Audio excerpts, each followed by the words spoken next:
But more specifically, men should be working towards allyship with feminism. That should be the goal of masculinity. And like, that is absolute horseshit. I don't know how else to put that, because what that paints the picture of is men are failed women. I think that's, exactly what they're saying, is that if you want to be a good man, be more like a woman.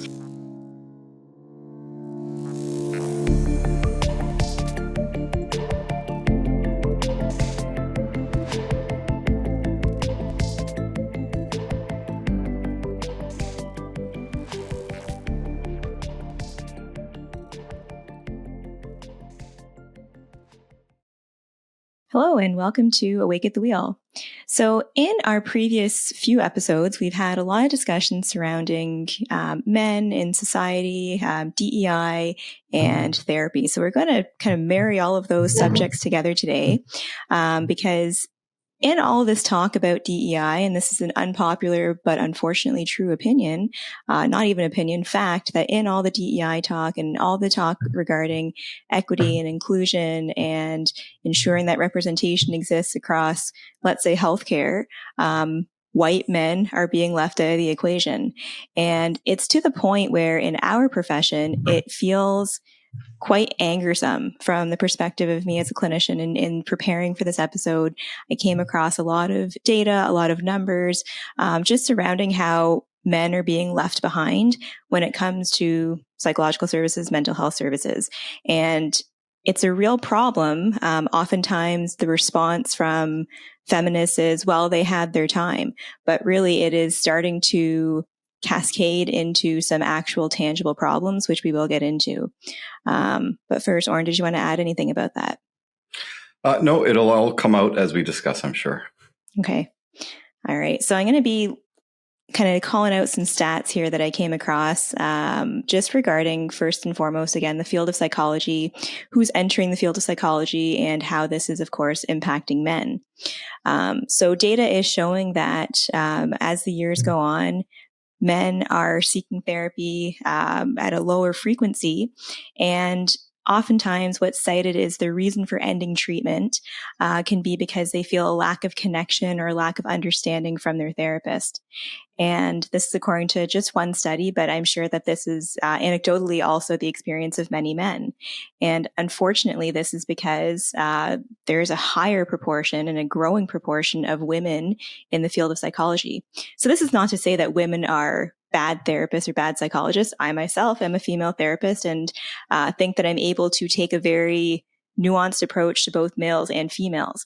But one of the challenges is, with the increased number of females entering the field of psychology, a natural byproduct of this is that research is now being biased towards more female-centered topics and areas of research.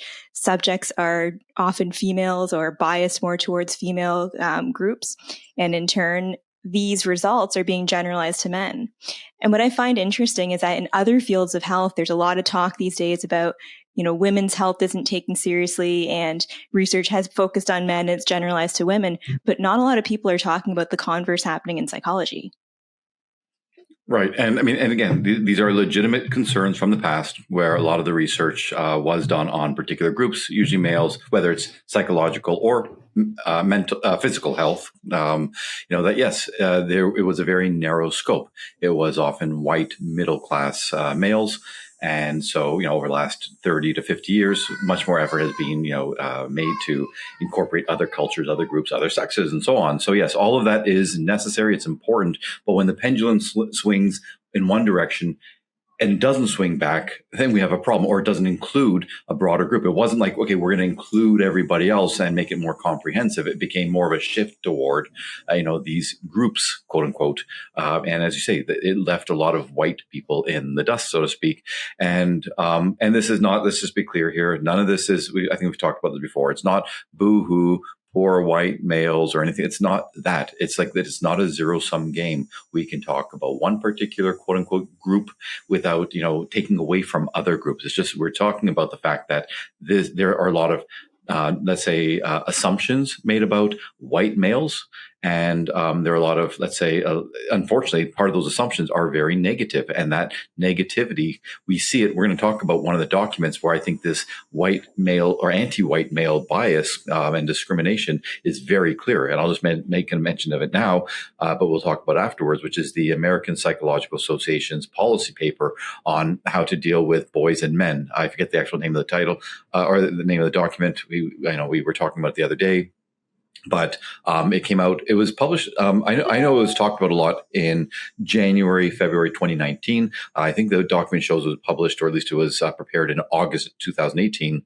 But the point is, ever since that time, so we're talking at least 5 years, about 5.5 years, 6 years, where there is let's say, a particular ideology that ran rampant through that document. And I really think that ideology, which you and I will discuss, really highlights some of the problems that we're having with this shift within psychology and psychotherapy. Yeah, and it's so interesting. And for our listeners, the APA, the American Psychological Association, even here in Canada, we view them as an authority on providing guidance in the field of psychology.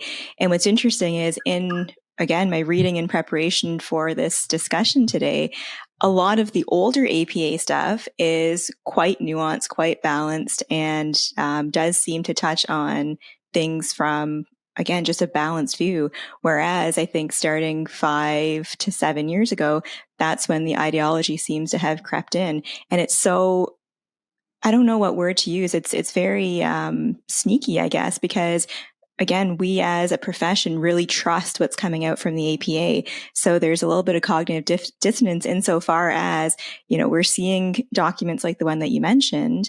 And I think many of us think that it's, they're the authority, so we should believe it. But there's many, many problems. But to my point about there being previous information that did include, both men and women and how this is affecting the field of psychology. There's a 2011 APA article that indicated that women entering doctoral degrees in psychology outnumber men from 3 to 1. So that was 2011. So I imagine that as time has gone on, that has changed quite a bit. So I started my undergraduate degree in psychology in the early 2000s, and I didn't notice this big change, but apparently it's been going on since the 70s and 80s. In the 70s, like 70% of psychology graduates were men, and then by the late 80s, that was dwindling even further. And perhaps I didn't notice it because the majority of my professors were male. But Oren, what was your experience in entering psychology? Were you like odd man out, no pun intended, or what did it look like for you?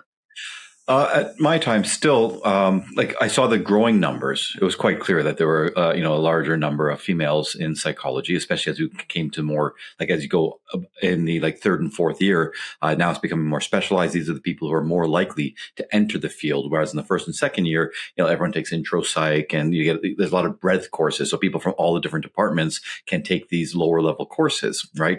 So, you can see more females in those lower level courses. And then when it became, again, the higher level courses, it became 70, 80% females. And here's the part that's going to seem unpopular. And this is being stated as just an observation. There's no judgment. I want to be very clear on this. It's not a judgment, but it is relevant to what we're talking about, which is I started noticing that among the males, and I see this now as an instructor. I've been teaching psychology for 25 years. Okay. And I've seen this become more and more prominent, which is when we get into, again, the later years and into the grad school years, you are significantly more likely to see that the males will be gay, bisexual, gender nonconforming. They may belong to the quote unquote LGBT, Rainbow Alliance or Alphabet. Okay. And that's important because when we talk again about this document, the APA document kept referring to traditional masculinity. And the word you were looking for, I think earlier, was insidious, maybe, that this problem that we're discussing. Okay. Because here's a document where it's like, hey, let's not let's recognize that, males are being underserviced. Males have issues that need to be dealt with. Let's have some compassion and empathy for males. So you go, okay, let's look at this. If I'm not a male, or if I'm not a typical male, or I come from a different culture, this is a good guideline for me to see, who am I dealing with basically, and how can I approach this population? That's what you would think. But when you read the document, and again, you and I read it cover to cover, okay, it's so clear that there's an ideology that underpins the document. And that ideology, clearly, it's so clear. And anyone can read the document. It's about 20 pages. And it clearly discusses, anytime it talks about, let's say, maleness, masculinity, whiteness, they don't use the term, they call it, white male or traditional masculinity. It's always this assumption that there's some harmful elements to it. Mm-hmm. Okay. And they talk about competitiveness, stoicism, self-reliance. Okay. Now, this within a context, they're saying that those types of individuals, if they adhere rigidly to these concepts, then they're less likely to seek treatment. I understand that. Okay. They're less likely to seek help. Rigidity in any sense is problematic. So exactly. Fair. Yeah. Right. Okay. But again, it's just the way that it's put in there. It is, and when it's taken into consideration with all these other, let's say, condemnations, either direct or subtle, against traditional masculinity, then it seems like it's not that, okay, rigid adherence or extreme version of this is bad. No, it's this in of itself, the self-reliance, the stoicism, right? The competitiveness, these traditional traits in of themselves are harmful and toxic. And the whole document is like that. So, I'll hold off for now because there are other points to it. Okay. But the point being, once again, that I started seeing this shift away from, let's say, traditional masculinity being either a good thing or even just accepted. Like, it is what it is. Mm-hmm. We've seen it becoming, no, this is now, it's being edged out. It's being marginalized. It's being said that, no. We got to be very careful because there are harmful, undertones to this. And we must be careful, especially, and here's the part, and the whole document is basically saying this. It keeps talking, when it talks about traditional masculinity, it basically, the entire document is either that traditionally masculine males are more likely to harm others, whether it's, the non-traditional males or females. Okay. Or if you can't live up to these traditional, masculine roles and expectations, that causes harm as well. So if you're gender non-conforming, trans, gay, etc., that this is, it's an additional stressor that, that other males don't have to deal with. And yes, if you had said that, if you said it a couple of times, like, some people have a hard time living up to these expectations, et cetera, et cetera. If that was said at the beginning once or twice, that's one thing. Okay.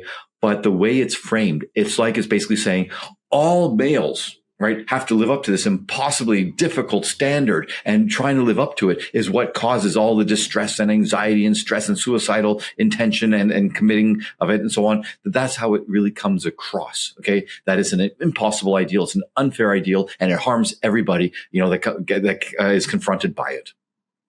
And it's so crazy, like, to touch on, or to elaborate on what you touched on there, like, and I don't think it explicitly says this, but it really is implied that when they're talking about traditional masculinity, it's framed around the context of, like, violent behavior, sexually deviant behavior, like really negative stuff. So they've created this association of to be masculine is to be, criminal or the most heinous behavior. It's absolutely ridiculous that that's the way it's been framed. And in reading I read some criticisms, but also some who are in favor of the way that this is framed. One individual said that, what this should teach us is that masculinity, traditional masculinity is toxic. We hear that word all the time. But more specifically, men should be working towards allyship with feminism. That should be the goal of masculinity. And, like, that is absolute horseshit. I don't know how else to put that, because what that paints the picture of is men are failed women. I think that's, exactly what they're saying, is that if you want to be a good man, be more like a woman. And, we've said it over and over and over again in so many different episodes and different contexts and different topics that, men have their unique qualities and women have their unique qualities. We aren't the same. And that's okay. And that's a good thing, because that's what creates societies that are harmonious. And, all types of unique individuals are needed. We can't all be the same. Right. And when we're talking about the shifting demographic, right, if this is the message that's being promulgated, And there's fewer and fewer people to stand up against it, right? Because if you're a feminist, then you're going, yeah, hell yeah, what you just said makes sense. And if you're a gender non-conforming male, or I'll just call it like, let's say a non-traditionally masculine male. Sure. And again, more and more males in psychology are, it seems, this is to my observation, I could be wrong, but I've seen many people over the last 25 years, and I'm pretty certain that I am correct in saying that, again, there's a disproportionately high number of traditionally masculine males in psychology. So if that number is shrinking and more people, again, are the non-traditional, and they're being told that these traits, these tendencies, these ideals, these expectations that they had a hard time maybe living up to, that they're being told that this is toxic or harmful or not good enough, then yes, they're going to be more likely to encourage this type of thinking, and there's not going to be the pushback. And anyone who does push back, we know this.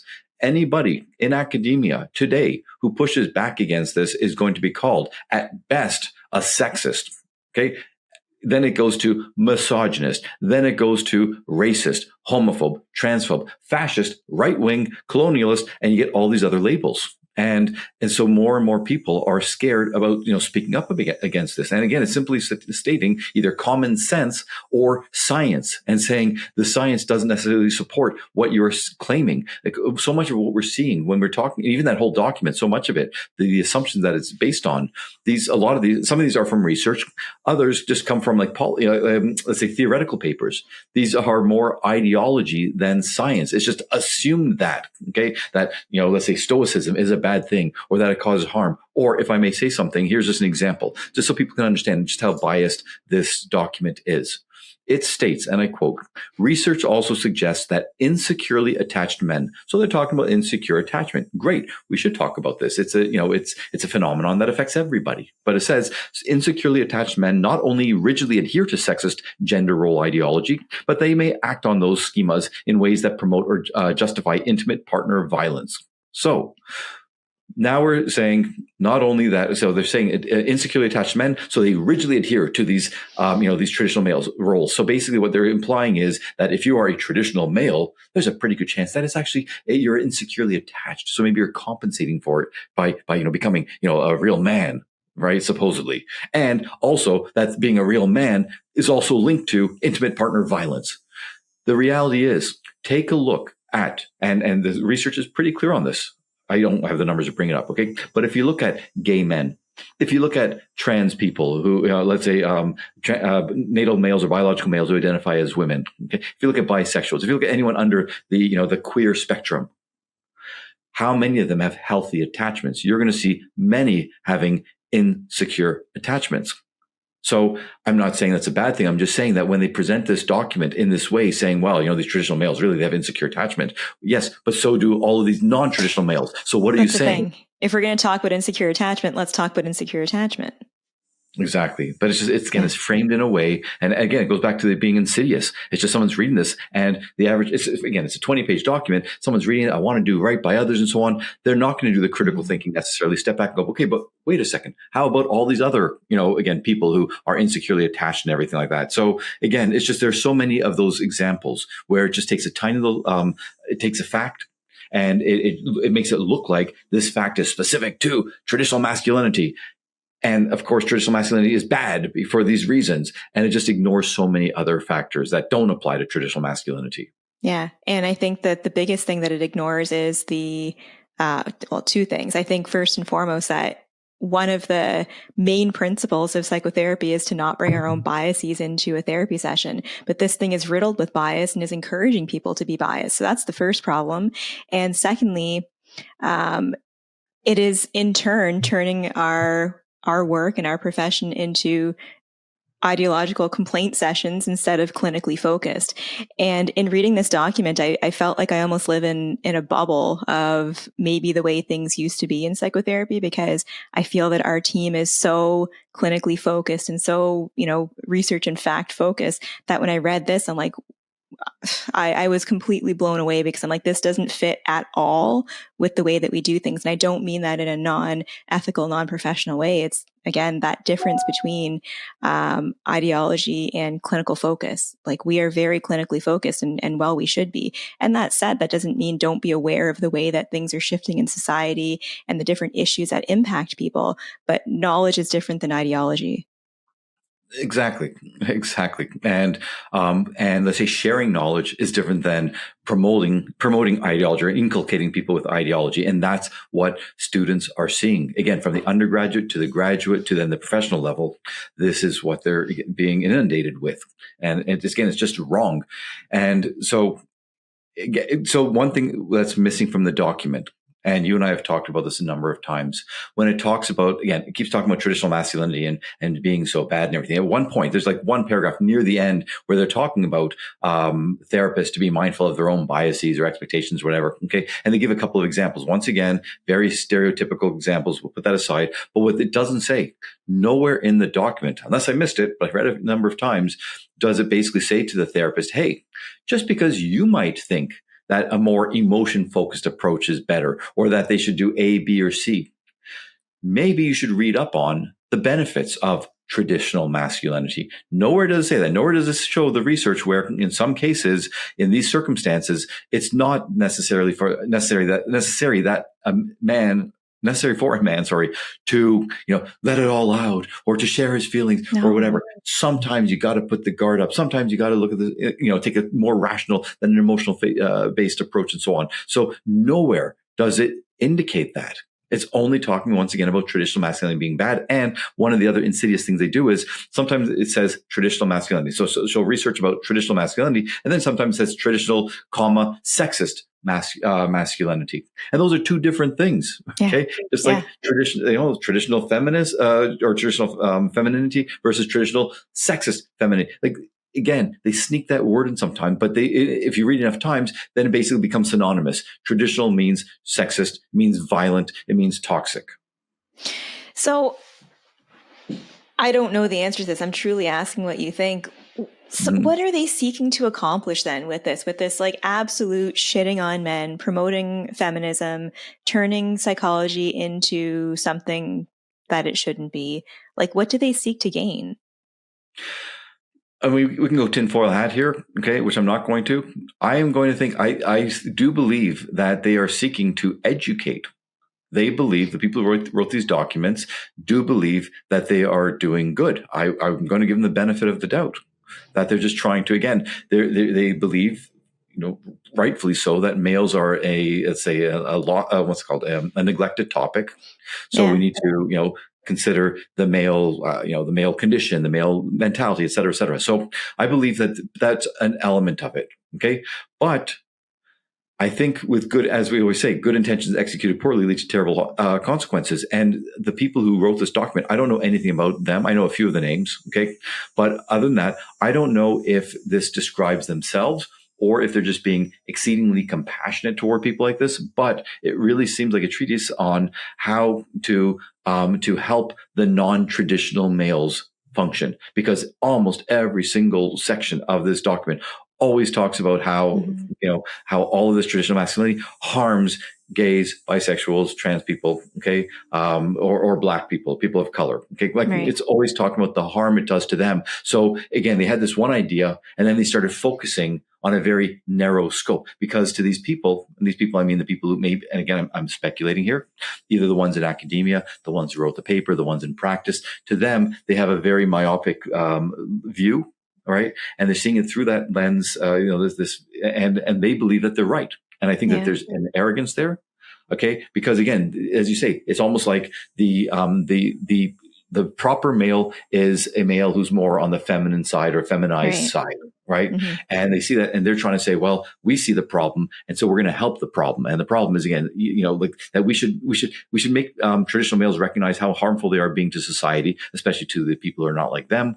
Okay. And we should also help the psychologists see how, we need to help this underprivileged, this smaller class, the non-traditional males. Okay. Like, again, it's all over the place, but those are the two real main messages, I think. Help showing traditional males that you're toxic, you need to change, and help therapists see, what, they have done so much damage. And, again, that we need to really focus more on the sexual minorities, basically. Okay. Because that's what all they keep talking about.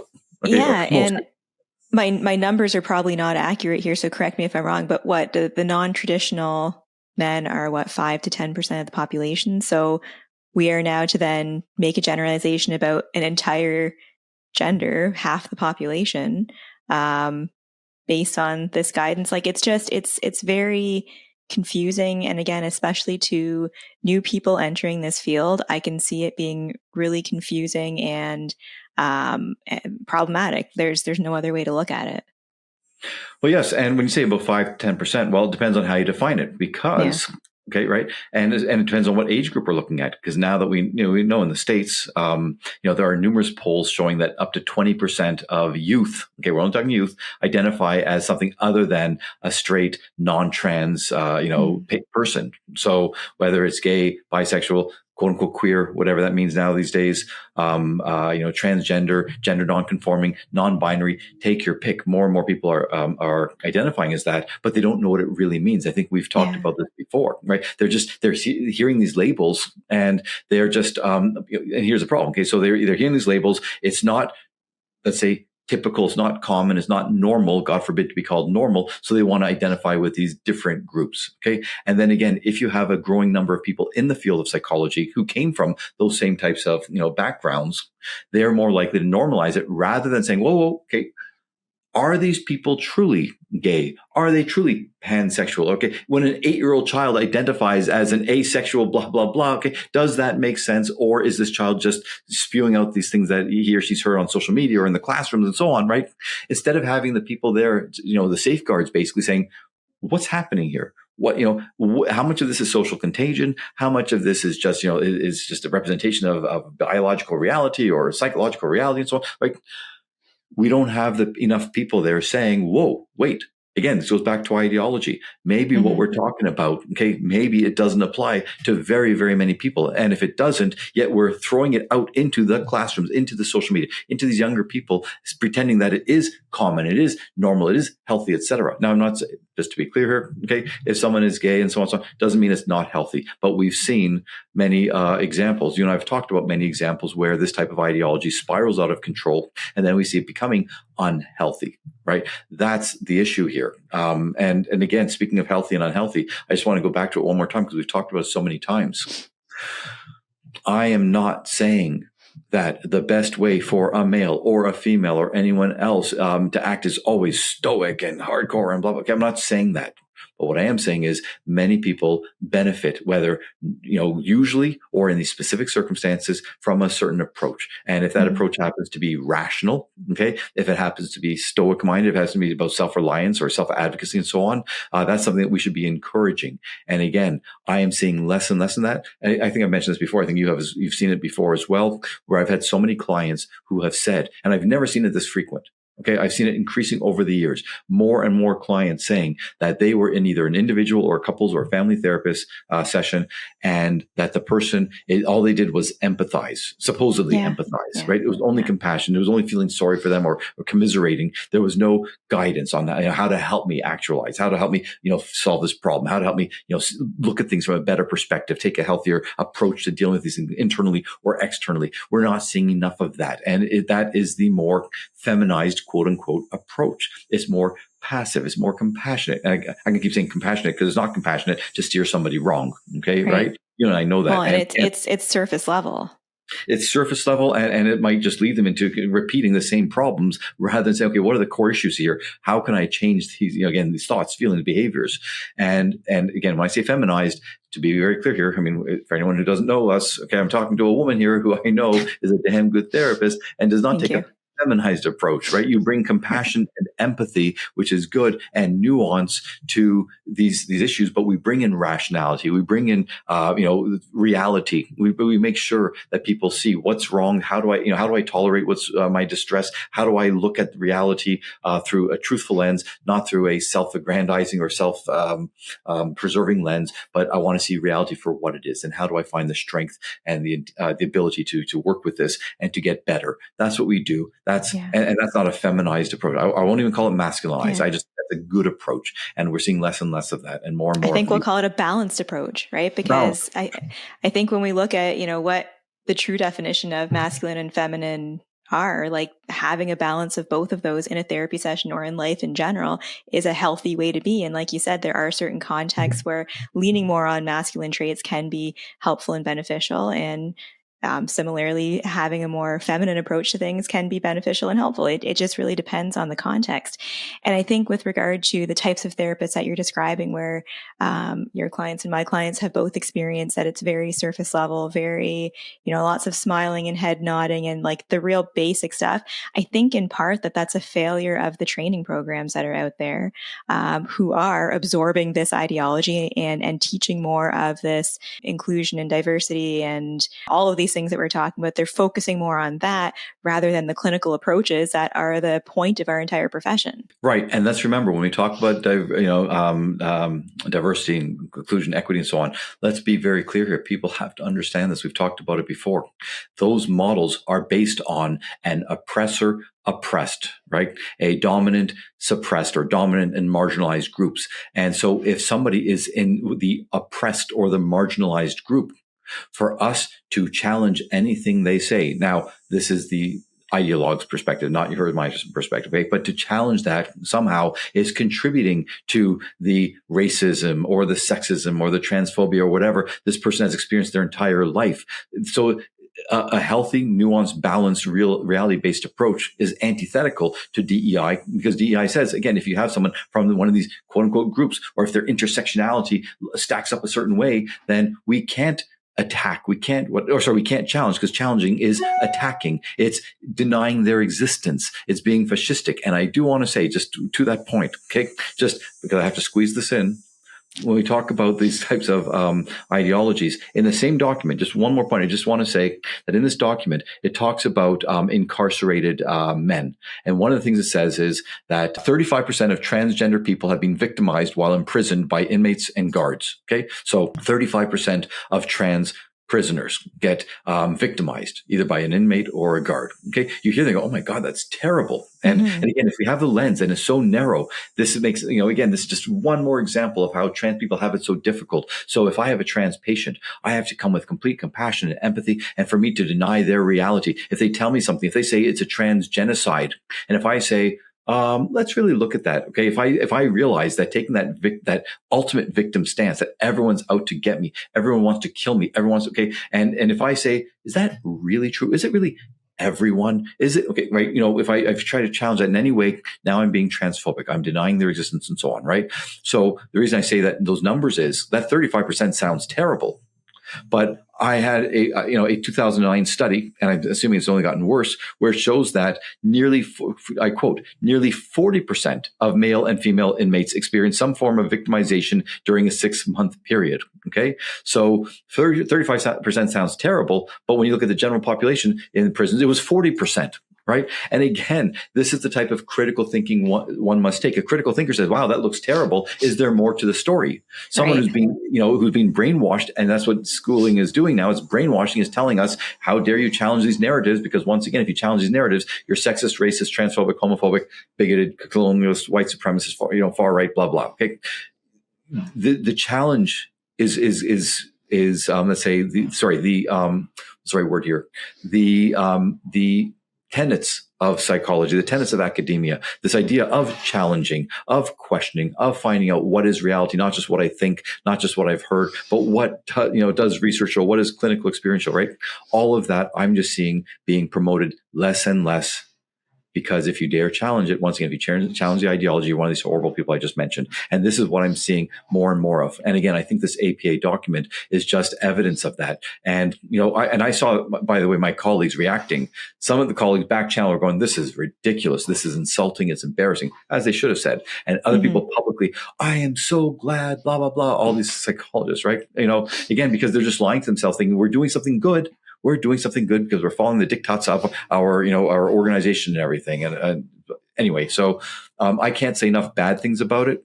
And I can't emphasize enough that bad things are happening within the field of psychology. And part of it is because, again, we're moving away from, we're moving into certain ideologies. I'm not saying it's bad because we're moving away from white colonialist thinking. I'm not saying that. What I'm saying is, instead of taking a subtle, nuanced, comprehensive approach, we're just taking a sledgehammer to the whole system and breaking it and just replacing it with something that's not really fact-based. It's more ideology-based. It's so much ideology. That'll be the drinking word of the day: ideology. And if I can extract one maybe positive thing. I guess it is, like you said, initially the goal of it was probably to draw attention to this, this group that is marginalized or not as well researched. So that's good. But unfortunately, it unfolded into something negative. And the fact is, when we talk about diversity, equity, inclusion, and all of this stuff and representation, men are part of the equation too. White men are part of the equation. That's what I started out this episode with. It's exactly that. And it's so concerning that in many different realms, but especially in the clinical realm of psychology, their needs are not being met, their needs are not being addressed, and in fact are being like stuffed down as toxic and negative. Right. And again, it's in the name of ideology. And it's not just males, it's this white males. And again, I'm going to throw one more thing in just so people know that I'm not just, ranting out of my ass here. Maybe I am, but in that APA document, anytime they talk about white something, okay, it's always in a bad light. Okay, the white male norm or the Western norm and so on. Okay, and anything time they talked about either Black or African American or they have American Indian, Alaska Native men. Okay, anytime they talk about those very specific groups, they talk and there's nothing wrong with this. But they talk about bad things that are happening to those groups. So they're highlighting that marginalized groups, right, have, let's say, bigger problems or more problems, or, let's layered on problems than the standard group. And that's perfectly fine. I get that. Like, I'm glad that they're doing that they're saying, hey, let's be mindful, right, that we can't take this very, white centric lens. We need to be more, again, what's the right word here? Sensitive to, aware of and knowledgeable of all these other, groups, etc. Right. So I think that's perfectly fine. But one of the examples they give, and I just have to say this, okay, when they're talking about suicide rates, for example, they specifically mentioned again, the increasing rates among certain groups, and these are non-white groups. Perfectly fine. But what they failed to mention in the same document is that at all ages, essentially, white males far outnumber any other group when it comes to suicide. So once again, I'm not saying poor white males. What I'm saying is, if you read this document with through the lens of critical thinking, you realize, again, it's insidious. That's the other drinking word, it's insidious that they're framing, if you belong to the white group, you're part of the problem, basically, okay? Or that we're not going to highlight certain specific problems that that white people deal with. We're only going to talk about the more marginalized groups. Once again, I'm glad we're talking about the marginalized groups. We need to, we neglected all these different groups for too long. I'm glad that we're talking about it, but again, it shouldn't be a zero-sum game. Talking about them shouldn't come at the cost of talking about white people. And again, the whiteness should not always be associated with something negative. It's always, again, the white is negative. The male is negative. The traditional masculinity is negative. That's all that's being promulgated. And I wish I could remember some more specifics about this, but I came across a study a few weeks ago that was talking about male suicide rates and contributing factors and so on. And I believe I can't remember the number of them. I'm sorry, I'm so vague on the details here, but the takeaway is they looked at a number of male suicide notes and what was the general theme of them. And feeling useless, I think, was at the top of the list for all of them. And I bring that up because I don't think that documents like this APA document we're discussing is going to help men feel useful and meaningful and worthwhile. This is only contributing to those feelings of, well, if I'm a traditional male, I must suck. I must be useless. I must be fill in the blanks. So, maybe that's a long walk, but I really don't think it is. I don't think this is helping the problem. No, it definitely is not. And it's not just among psychology, it's in society in general. At the same time this document came out, I think it was within a month or so, Gillette had that horrible anti-male commercial. I don't even remember, but it was basically showing that, males, okay, violence is good, sexism is good and so on. And, it was a Gillette commercial. It led to a boycott. And it was just so insulting against males. So it's not that this is this little document that no one's going to read. This document is supposed to guide people's practices. If you're trying to stay up to date, if you're trying to be ethical, you want to be aware of what these leaders dictate, is the best way to, evidence based or best practices. And it's certainly not that. It's ideology based. Again, I hate to keep saying it. And again, and that ideology spreads beyond the classrooms, beyond the psychologist's office. It's within society in general. And you made, again, that point about white males or males feeling useless, right? This, we've talked about this in different podcasts, right? This whole idea that men are superfluous at best, okay, a menace at worst, evil at worst, right? And at worst. So it's, when you think about young kids seeing this, young boys from the youngest of ages. And again, nowhere in the document does it talk about, when it talked about education and everything, it didn't talk about who's most likely to teach a young boy. I don't know, women. The teaching, the education system, it's mostly female. So again, it's in psychology, it's in the media, it's in education, where there's this female centric view, and it might be okay for women.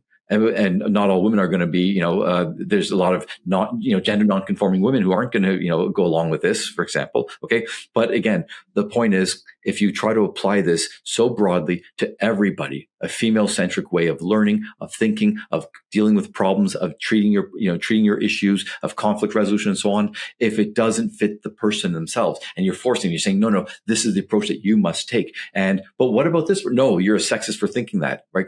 It's forcing people into a type of being, of existing, that's not necessarily healthy, and not just for males, even for females. Mm-hmm. It's just, again, it's so myopic, it's so narrow-minded, and it can be so destructive. And again, it's coming down saying this is the best way. And there's no evidence whatsoever, okay, that all of these things that they're claiming is necessarily the best way. They're determining this because they have a set of conclusions already baked into the document and so on. And so that they're trying to make everything conform to those conclusions. And again, that conclusion is this very feminized view of things. And once again, balance. That's all we're saying. We're not saying it's bad. If it's part of it, it's not bad. If it's all of it, it's harmful. And I'm sorry, I'm repeating this, but it's leaves such a sour taste in my mouth because I'm seeing the damage it's doing. It's not doing damage to me, quite frankly. That's the thing. In my perspective, in my position in life and everything, it's not harming me at all. But I am seeing the damage it's being done to old men, to older, middle-aged, 20s and teens, and younger. And to the point that you made about the pendulum swinging too far the other way, it's so contradictory as well, because I read a lot about female leadership and things surrounding that. Being a female leader, I think it's important for me to understand what's worked for others. And something really great that I read was female leaders need to remember that we bring unique qualities to leadership. And some progress that's been made in that space is that we no longer have to act like men to be good leaders. That's great. I think that that's such a great way to look at it. And it's a reminder of that balance that we're talking about, that male leaders bring strong qualities, as do female leaders, and they are unique in their own way. But in the same breath, our society is saying that, but then also saying, however, men should be more feminine. Right? We're saying it's a good thing that we're now being told don't be more masculine, but they're being told to be more feminine. It's so contradictory and so ridiculous.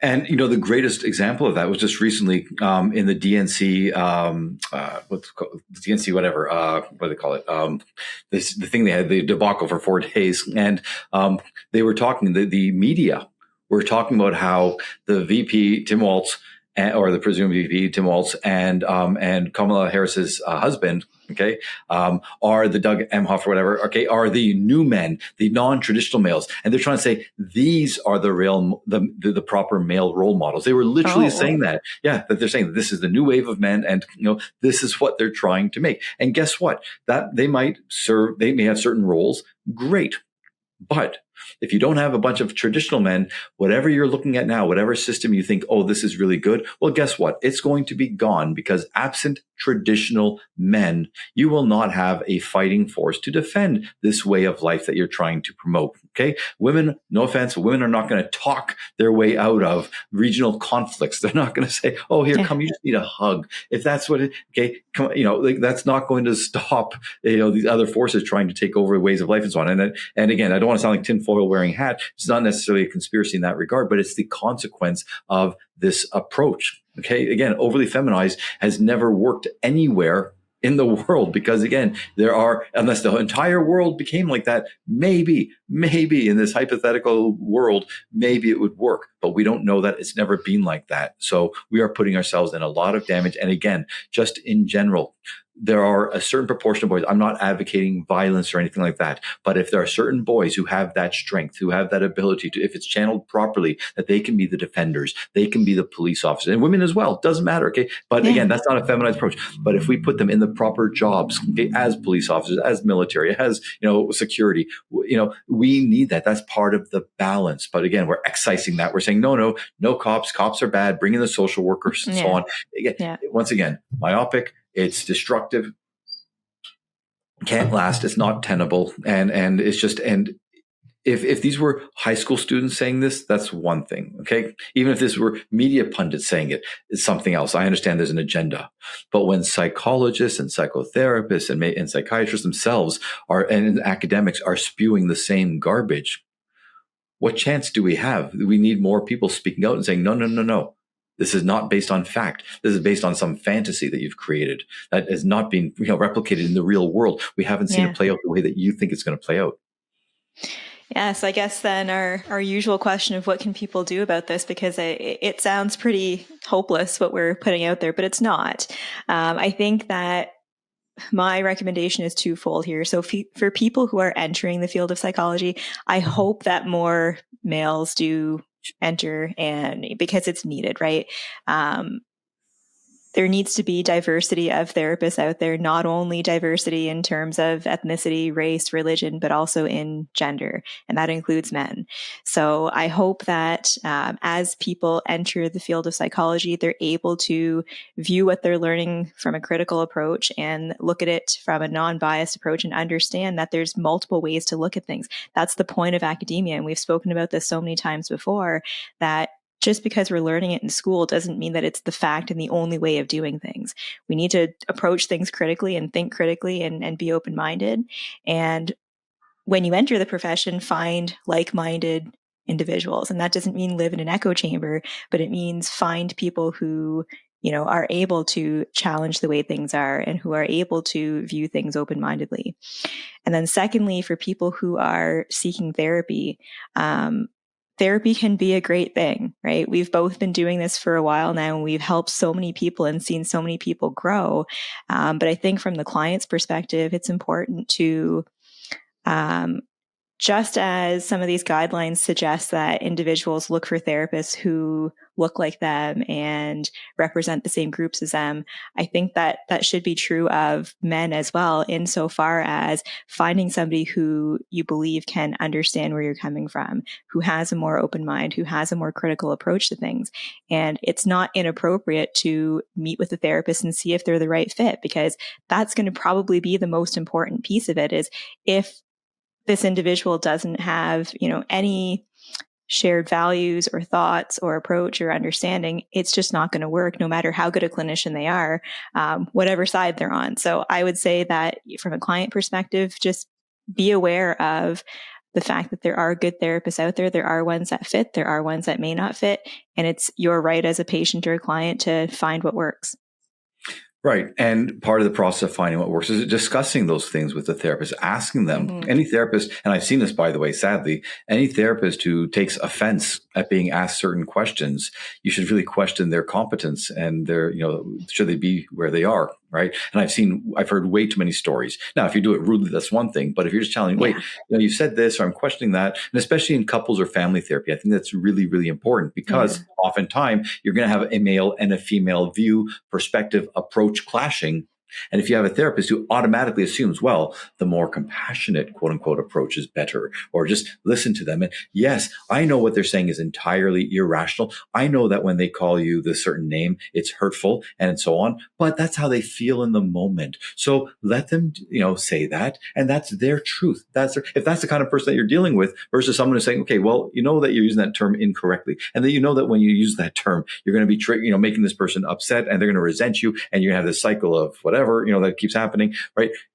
Instead of, again, if the person's taking a certain approach and it's not working for you, it doesn't mean that your approach is better, but challenge, question, ask, and so on. And again, like I said, especially when there's, two sexes involved, right? You have to find kind of the middle ground. And, I know you do this. I know I do this. I know the therapists that we train and supervise do this, which is, again, as you said earlier, balance, finding out in what context, at what time, to what degree is the masculine approach, is the feminine approach, is the balance, right?